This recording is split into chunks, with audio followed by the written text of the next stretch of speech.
You're listening to the Dibbly Dobbly Podcast. Remember to like, share, comment, subscribe, and click the bell to make sure you get the latest episodes of the podcast. Be sure to like and share our Facebook page and follow us on Twitter and on Instagram. Hi everyone, and welcome back to another episode of the Dibbly Dobbly Podcast. On today's episode of the podcast, we take a look back at some of the iconic Ashes moments from the MCG. It's the Dibbly Dobbly Podcast, and let's get started. Over the years, we have seen many great Ashes moments, and those moments are forever in our minds. During this Ashes series, we are looking back at some of the most iconic Ashes moments from the Gabba, the Adelaide Oval, the MCG, the SCG, and the WACA. Today, we take a look back at some iconic Ashes moments from the MCG. Our first Ashes moment from the MCG is where Australia and England celebrated 100 years of Test cricket when they played the Centenary Test in 1977.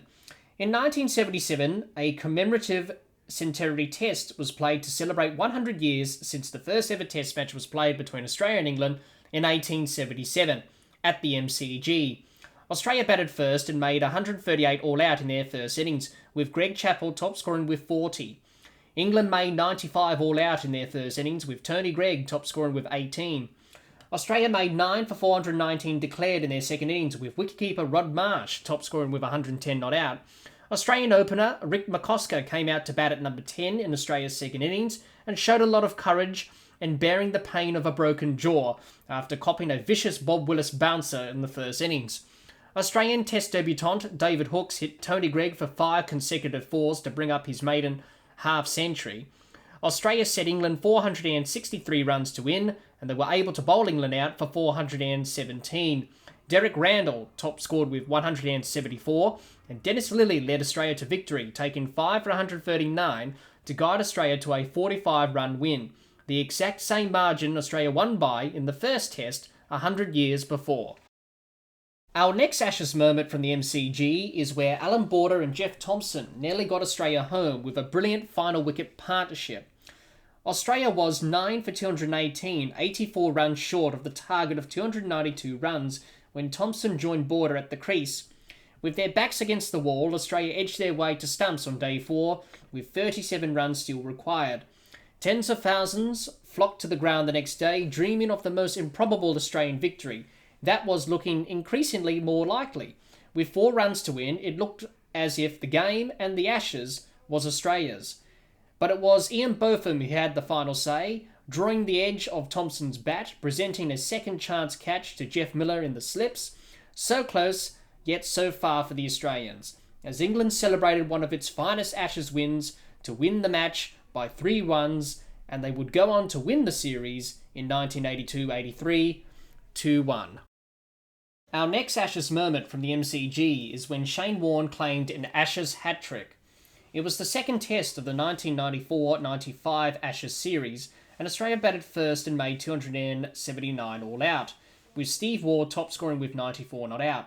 England were bowled out for 212 in their first innings, with Graham Thorpe top scoring with 51. Australia made 7 for 320 declared in their second innings, setting England 388 runs to win. David Boon top scored for Australia with 131. It was in England's second innings where Warne claimed his hat-trick. His first victim was Philip de Freitas, who misread a skidding leg break and was caught plumb in front.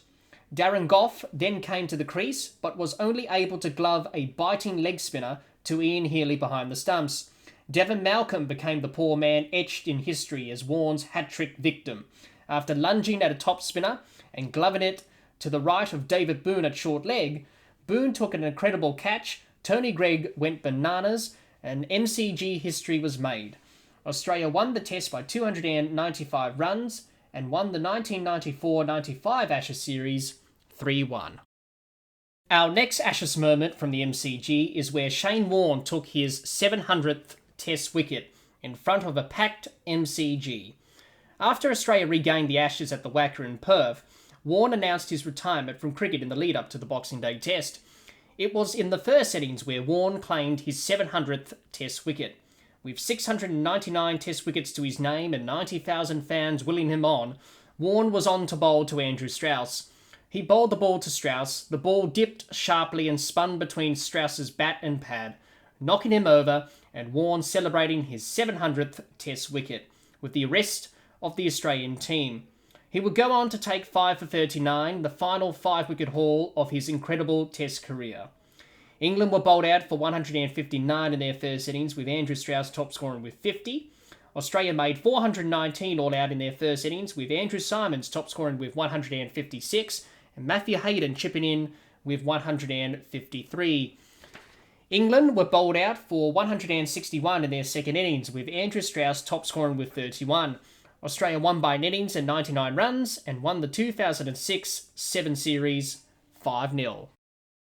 Our next Ashes moment from the MCG is where England were victorious and won the Ashes and their first series win in Australia since 1986-87. With the series at 1-1, the Ashes were still very much up for grabs. Australia batted first and were bowled out for 98 in their first innings, with Michael Clarke top scoring with 20. England made 513 in their first innings, with Jonathan Trott top scoring with 168 not out. Australia were bowled out for 258, with Brad Haddin top scoring with 55 not out.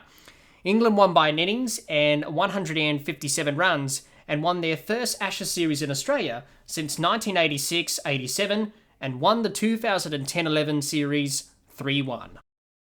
Our final Ashes moment from the MCG is where England won an amazing Test match by 12 runs in the fourth Ashes Test of the 1998-99 series. England batted first and made 270 all out, with Alex Stewart top scoring with 107.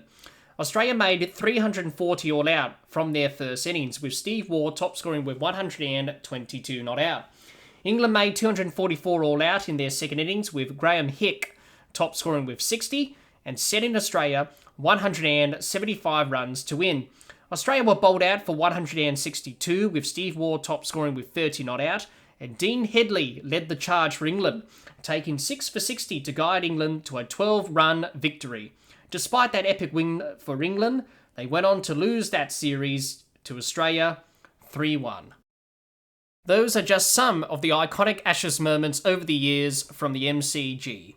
What new moments will be created in the third Ashes Test of the 2021-22 Ashes series at the MCG? Well, that's all the time we have for this episode. Be sure to subscribe and click the bell to get the latest episodes of the podcast, and like and share our Facebook page and follow us on Twitter and on Instagram. Until next time, keep safe and bye for now.